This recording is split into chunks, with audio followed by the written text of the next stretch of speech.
జోహార్ ఎన్టీఆర్.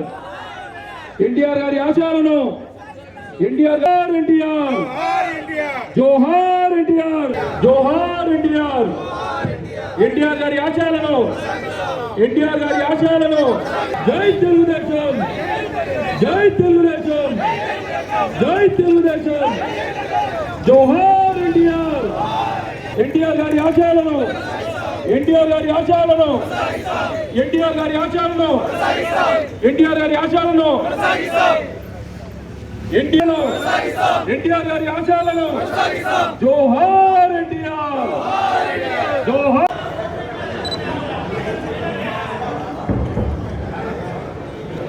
ఇద్దరు జోహార్ ఎన్టీఆర్ జోహార్ ఎన్టీఆర్ జోహార్ ఎన్టీఆర్ జోహార్ ఎన్టీఆర్ అమర్ హై.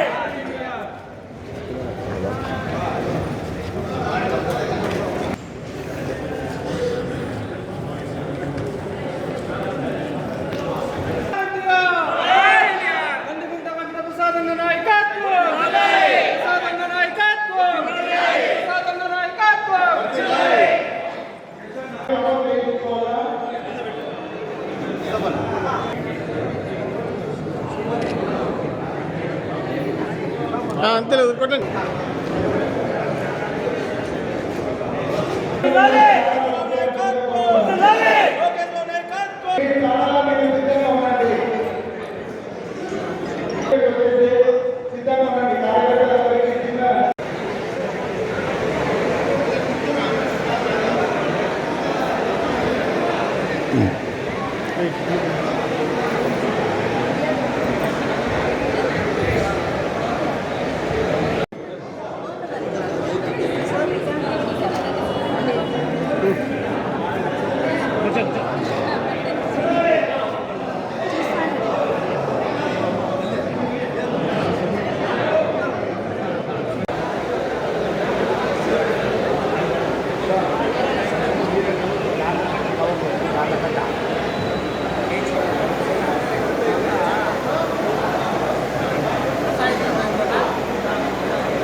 కదిరి నియోజకవర్గ ఇన్ఛార్జి కందికుంట వెంకటప్రసాద్ గారి ఆధ్వర్యంలో ఈరోజు ఘనంగా రామారావు గారికి నివాళులు అర్పించడం జరుగుతున్నది.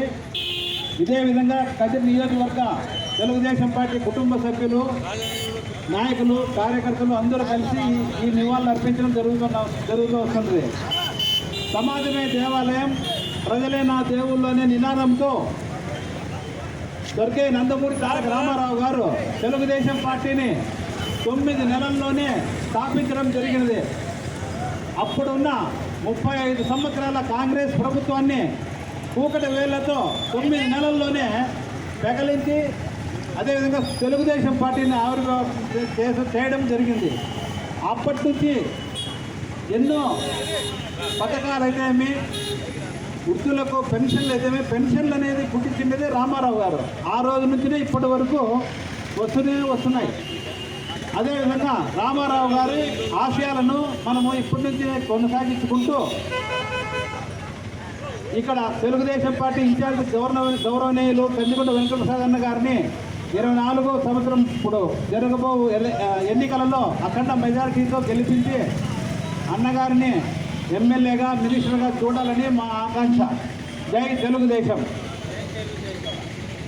జై చంద్రబాబు నాయుడు, జై నారా లోకేష్ గారు, జై కందికుంట ప్రసాద్ గారు. ఈరోజు ఎన్టీ రామారావు వర్ధంతి పురుషులు ఇక్కడ వచ్చిన తెలుగుదేశం కుటుంబ సభ్యులకు మరియు ఇతర వర్గాల వారికి నమస్కారం తెలియజేసుకుంటూ, రామారావు గారు మన ఉమ్మడి ఆంధ్రప్రదేశ్లో పుట్టడమే మన అదృష్టము. అతను రామారావు గారు ఆంధ్రప్రదేశ్లో పుట్టి తమిళనాడుకు పోయి అక్కడ సినిమాలు తీసుకుంటూ దేవుడు, మనం ఎంతోమంది దేవుళ్ళను మొక్కుతుంటాము, అతని రూపాల్లో మనం ఏ రోజు మనం చూడలేదు. కానీ రామారావు వచ్చి దేవుడు ఇలా ఉంటాడని చెప్పి రామారావు రూపంలో అందరికీ దైవాన్ని చూపించి కల్పించాడు.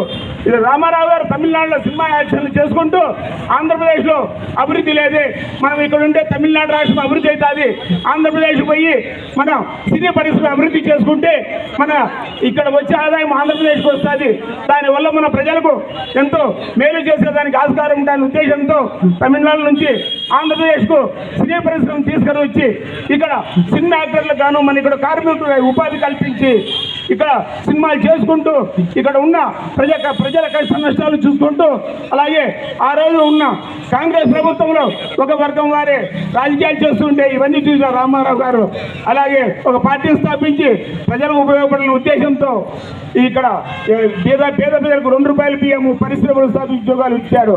అదే స్ఫూర్తితో చంద్రబాబు నాయుడు కూడా ఆంధ్రప్రదేశ్లో ఐటీ రంగం అభివృద్ధి చేసి ఎంతో మందికి ఉద్యోగాలు ఇప్పించాడు. ఇప్పుడు జగన్మోహన్ రెడ్డి వచ్చిన తర్వాత పరిశ్రమలు లేవు, రాష్ట్ర అభివృద్ధి లేదు, రాష్ట్ర ఖజానాకు డబ్బులు లేవు, వేల కోట్లు లక్షల కోట్లు అప్పులు తెచ్చి దాంట్లో 10% మాత్రమే జనాలు 10,000 15,000 వేసుకుంటూ పోతున్నాడు. ఈ కార్యక్రమంలో ప్రతి కులము చాలా నష్టపోయారు. కావున ఇవన్నీ గమనించి వచ్చే రోజుల్లో చంద్రబాబు నాయుడు నాయకత్వం కల్పించి అలాగే 20 సంవత్సరాల నుంచి కందుకుంట ప్రసాద్ కదిరిలో ఏ వర్గానికి కానీ ఏ వ్యక్తికైనా కానీ ఏ కష్టం వచ్చినా తోడుని నిలబడి సహకారాలు చేసుకుంటూ ఇక్కడ ఎవరికైనా జ్వరం కానీ హాస్పిటల్ కానీ జరిగితే బెంగళూరు పోతే మేము పంపిస్తామని అన్నగారు తోడుని నిలబడుతున్నారు. కావున తెలుగుదేశాన్ని గెలిపించి కందుకుంట ప్రసాద్ని గెలిపించి మనము మన కదిరి ప్రాంత అభివృద్ధిని కోరుకుంటూ తెలుగుదేశం అఖండ మెజార్టీ గెలిపించవాలని కోరుకుంటున్నాం.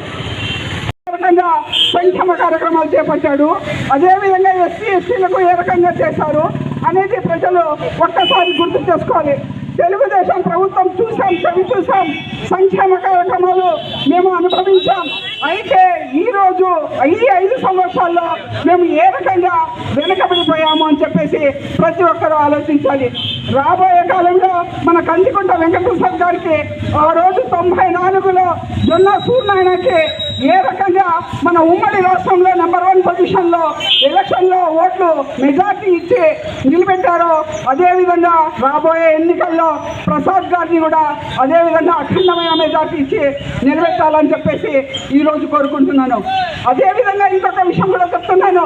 తెలుగుదేశం పార్టీ అంటే పేద బడుగు బలహీన వర్గాల కోసం పుట్టిన పార్టీ. ఈరోజు కులాలకు మతాలకు అడ్డం పెట్టుకొని వచ్చిన వాళ్ళకి నేను ఒకటే చెప్తున్నాను, కులాలు కాదు మతాలు కాదు, మాకు కావాల్సింది తెలుగుదేశం పార్టీ. అది ఆలోచించండి. ఒకరు చెప్తారు నా కుటుంబం అంటారు, ఒకరు చెప్తారు మా బంధువులు అంటారు, ఒకరు చెప్తారు మా కులం అంటారు. అవన్నీ విడిచిపెట్టి ప్రజల సంక్షేమమే ముఖ్య ఉద్దేశం అని చెప్పేసి మన ప్రజలకు మన పిల్లవాళ్లకు భవిష్యత్తు ఎక్కడుంది, ఏ రకంగా ఈరోజు చదువుకున్న పిల్లలు నిర్వీర్యమైపోయి ఆటోలు ఎంఏలు బిఏలు చదివిన వాళ్ళంతా ఆటోలు చేసుకుంటూ పని చేస్తున్నారు. అలా పరిస్థితి కాకుండా మంచి మంచి ఇండస్ట్రీలు తీసుకొని వచ్చి ఉద్యోగాల్లో మన పిల్లలకు భర్తీ చేయాల్సిన అవసరం ఎంతైనా ఉంది. అదేవిధంగా ఆ రోజు జాబ్ క్యాలెండర్ ఇస్తామన్నారు. జాబ్ క్యాలెండర్ కాదు కానీ జనవరి 1న ప్రతి ఒక్క ఇది కూడా క్యాలెండర్ వస్తుంది. అది తప్పనిసరి జాబ్ క్యాలెండర్ రాలేదు.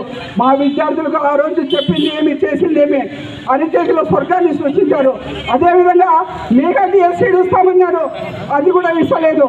ఈరోజు పేద బడుగు బలహీన వర్గాలే కాదు ఉద్యోగస్తులు కూడా వాళ్ళు ఎంత బాధపడుతున్నారో ఒకసారి చూడాలి అని చెప్పేసి ఈ సందర్భంగా తెలియజేస్తూ రాబోయే కాలంలో తెలుగుదేశం పార్టీకి ఓటేసి అఖండమైన మెజార్టీ ప్రసాద్ గారిని కల్పించవలసిందిగా నమస్కరిస్తూ సెలవు తీసుకుంటున్నాను.